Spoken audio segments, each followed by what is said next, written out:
my mates decided to come down here a few weeks ago and have a few drinks, and he ended up going home with a girl. And he called me up the next day. He goes, man, there is nothing more awkward than when you're having sex with a random girl and she falls asleep halfway through. And I tend to disagree. Because I don't think there's anything more awkward than when you're having sex with a random girl and having her wake up halfway through. Because then you're going to be like, hey, how you doing? My name's Jonathan Newton. I'm not going to use my fucking name, am I?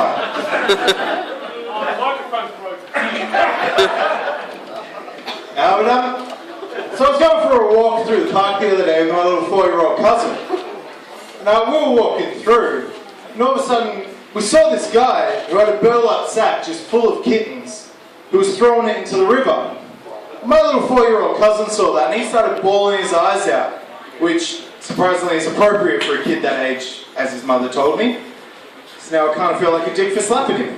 But no, it was. And at that point, I kind of realised that I'm actually the adult in this situation. Which meant that it was up to me to do something. So I walked straight up to this 7-foot bloke, looked him square in the eyes and said, "Excuse me, do you fucking mind if my little cousin has a throat?" Turns out, he was absolutely fine with it. He was actually quite a nice guy. We had a fantastic day.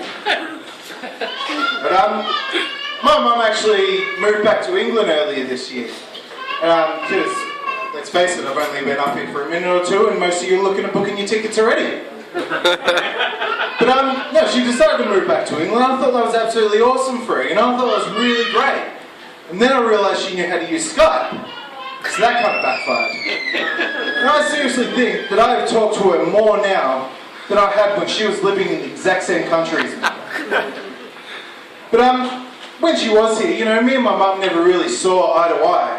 There was one time that we did see eye to eye, but unfortunately that was during Kieran's private time with his computer. And that's the kind of shit that really scars a kid, man. I can still remember it all to this day. You know, I was in there just going absolutely hammer and tong, or as some people call it, index finger and thumb. And all of a sudden she just bolts in without knocking, trying to offer me some black pudding because, you know, she's Irish and thinks that's the thing that people actually eat. Because she walks in there, both of us just froze. Just in this eye-to-eye glare. Cock still in hand. Not able to say a single word.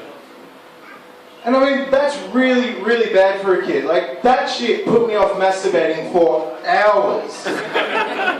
And like, but still to this day, every time we meet up, we always play a game where neither of us actually mentions that anymore, and it seems to be working out well. But as I said, my mum is Irish, and I don't really like doing jokes about how the Irish are dumb or anything, because that's part of my heritage. But, however, there was one time that we decided to go for a drive together. Now, we didn't really know where we were going, so she was holding the nav man. We're driving along, and she goes, "Oh, Kieran, this nav man isn't getting any reception." So I thought, just as a funny joke, I'd say, "Well, why don't you just wind down the window and hold it out there and see if she gets a few bars?" And she turns around to me straight-faced and fully serious and just goes, "Don't be a fucking idiot. If I hold it out that way, the bloody navman's going to think the car's going that way." But later on in the drive, we were driving through the countryside and we saw some of the big wind turbines. And I started telling her a bit about them and all that, and she turns around and goes, "Yeah, Kieran, why are the wind turbines out here?" I turn around, well, there's nothing to really stop the wind, so that means that, you know, the winds are really strong through here. She goes, "Yeah, exactly, so why aren't they like in the city, you know, where there is no wind, so they can make more wind there?" Yeah, she only thought they were fucking giant fans. But as I said, my mum was Irish Catholic, and growing up, she never really had that kind of sense of having a hands-on way of disciplining her children. Instead, what she used to do is, whenever we were being bad, she meant to try that again. She sent us away to spend the day with the priest. And before anyone does ask, no, I wasn't. But that was not for lack of trying. Do you even understand how hard it is on a kid's self-esteem when he's rejected by a priest? But in all fairness, pretty sure he was leading me on.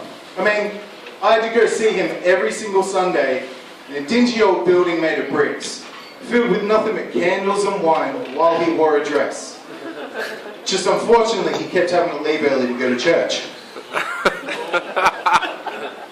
But I think the best thing about, my heritage being Irish is the fact of my name. Because having a name like Kieran Nichols, growing up, it kind of meant that, no one was really able to pick fun of me because of my name. I mean, a few times I got Nichols Pickles, but I was pretty okay with that. And I kind of thought, I've got it on easy street here, until about 2 years ago, when my best mate turns around and goes, you know what? Your new nickname is going to be Kieran Nichols. Pretty funny name. No, but when you start to think about it, a little bit weird. Because I understand, the first part of that kind of mean I'm gay. The second part refers to me not having a penis. Now, with that, I kind of thought, I'm not really saying that if you have a tragic accident and do lose your penis, you don't become less of a man. I mean, I'm thinking it, but I'm not going to say it. But I'm pretty sure if I didn't have anything down there, male or female, I wouldn't really fucking be bothered. I mean, I'm pretty sure I'd just sit at home, sit on my couch and watch TV. But let's face it, I'm not going to put the effort into a relationship if I'm not getting anything out of it. And I said that to him.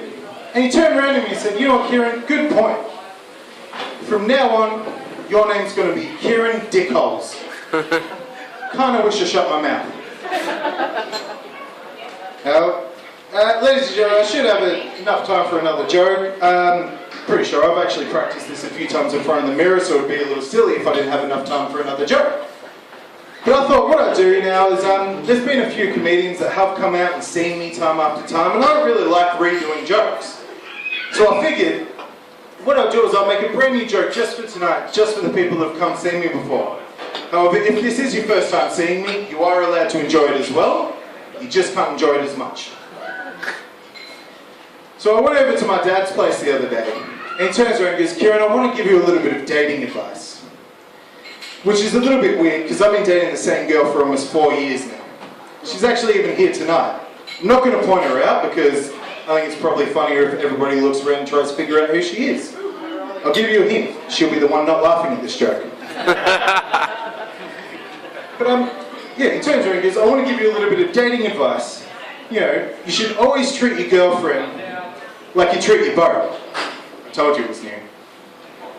But she turns around, he turns around and he goes, treat her nice, keep her well in check, and she'll be with you for a long time to come. Now I just want to explain to everybody why that's bullshit. Number one, I have no problem whatsoever with all my mates being crammed inside my boat. Number two, it takes me roughly 14 minutes to get my boat both wet and ready. Number three, I try everything in my power to stop my boat from going down. Fourthly and finally, there are a very easy set of instructions to follow for me to turn my boat on. In all fairness, my boat and my girlfriend are almost nothing alike. The only similarities that they have is that when I started driving boats, I felt that I was free to sail the seven seas as I please.